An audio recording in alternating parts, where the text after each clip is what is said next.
வணக்கம் நண்பர்களே. சீக்கிரமே வெற்றி பெறணும்னு ஆசைப்படுறீங்களா? இந்த கதை உங்க எண்ணத்தை மாத்திரம்னு நம்புங்க. அர்ஜுன் ஒரு பெரிய மரத்தை வளர்க்கணும்னு கனவு கண்டான். ஆனா எங்கே ஆரம்பிக்குதுன்னு அவனுக்கு தெரியல. ஒரு நாள் நானும் நடந்த ஒரு கவிஞர் அவனுக்கு ஒரு சின்ன விதியை கொடுத்து, இதை நட்டு கவனிச்சுக்கோ, பொறுமையா இருன்னு சொன்னார்.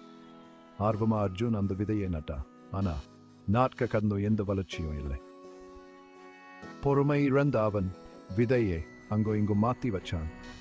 அப்பவும் எதுவும் நடக்கலை. மனம் சோர்ந்து போய் அர்ஜுன் மறுபடியும் கவிஞரை சந்திச்சான்.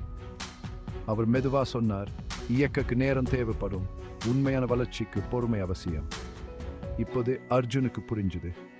அவன் தினமும் அந்த விதையை கவனிச்சுக்கிட்டான். மெதுவா அது ஒரு வலிமையான மரமா முளைச்சது. அந்த மரத்தின் நிழலில் குழந்தைகள் விளையாடுவதை பார்த்த அர்ஜுன் தான் ஒரு மரத்தை மட்டும் வளர்க்கலை, தானும் வந்துட்டேன்னு உணர்ந்தான்.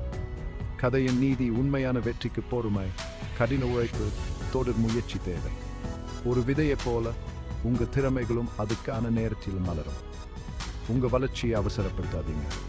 ஒவ்வொரு நாளும் அதை வளர்த்துக்கோங்க.